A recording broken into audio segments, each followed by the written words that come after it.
Once upon a time, there lived a man beside a wide, restless river. The river was always moving, always rushing forward, never stopping for anyone. On the opposite side of the river stood a city unlike any other. From a distance, it glowed softly at night, warm lights, quiet movement, and the distant hum of life being lived fully. People crossed to that side every day. Some crossed early in the morning, their steps confident.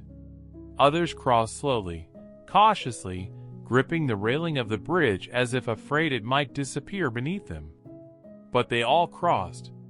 All except one man. The man lived close enough to the bridge to hear its wooden boards creak beneath the weight of others. Close enough to watch them hesitate, and then move forward anyway. He told himself he was different.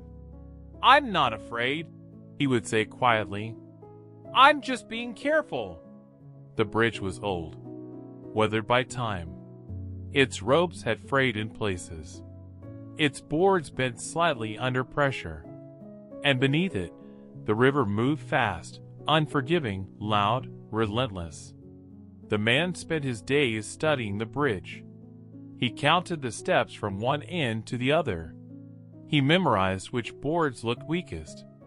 He noticed how people leaned slightly to the left near the middle.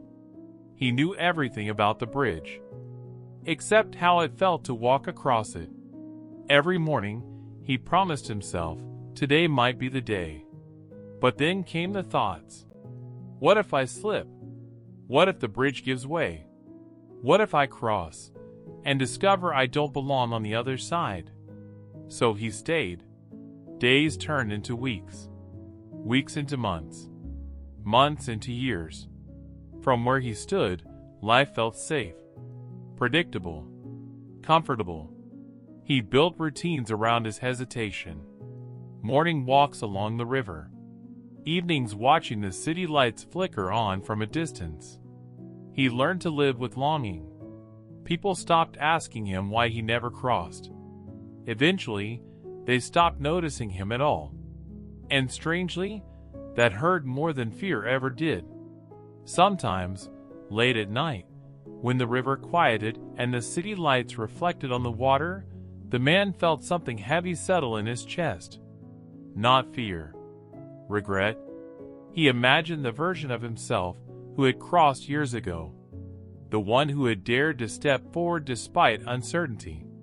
That imagined version looked lighter, straighter, more alive. But imagining was easier than moving. So he stayed. One evening, as the sky burned orange and purple, an old traveler arrived at the riverbank.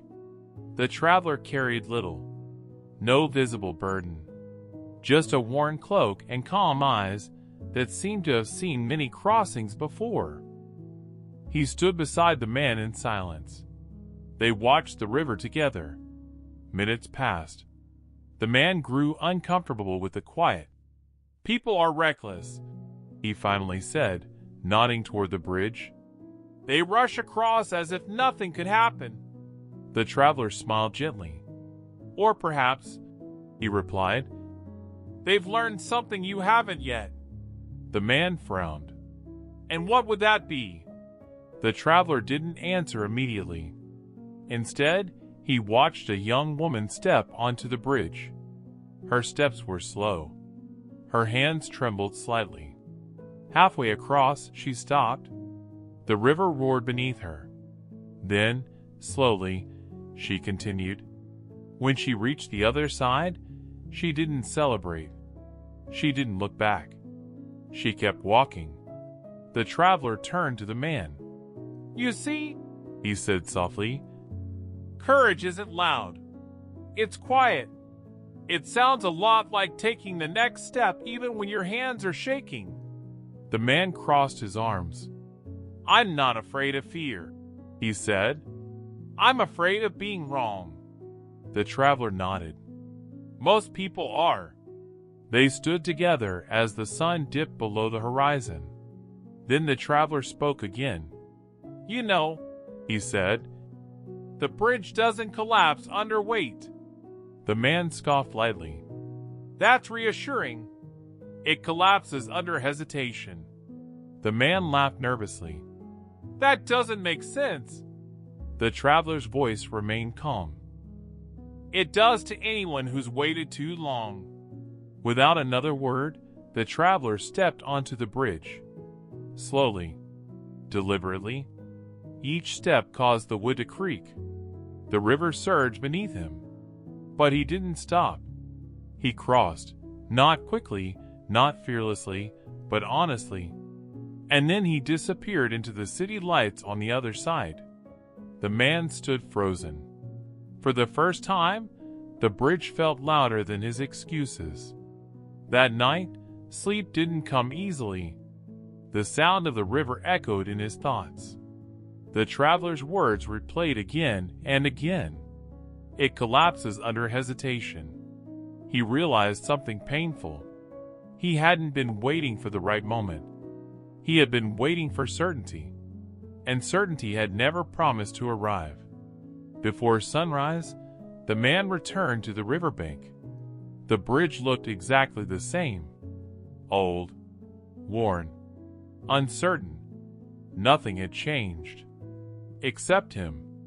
His heart raced as he placed one foot on the first board. It creaked. He paused. Every instinct screamed for him to step back. But he didn't. He took another step. Then another. The bridge swayed. His breath shortened. But it held. Halfway across, he stopped. The river rushed beneath him, louder than ever. And in that moment, something unexpected happened. He realized the most dangerous place he had been standing was not in the middle of the bridge. It was the side he had stayed on for years. The side where dreams faded quietly, where comfort disguised itself as wisdom, where potential aged into regret. With trembling resolve, he continued, step by step. When he reached the other side, nothing magical happened. No applause, no sudden success, no instant transformation, just motion, just direction. But that was enough.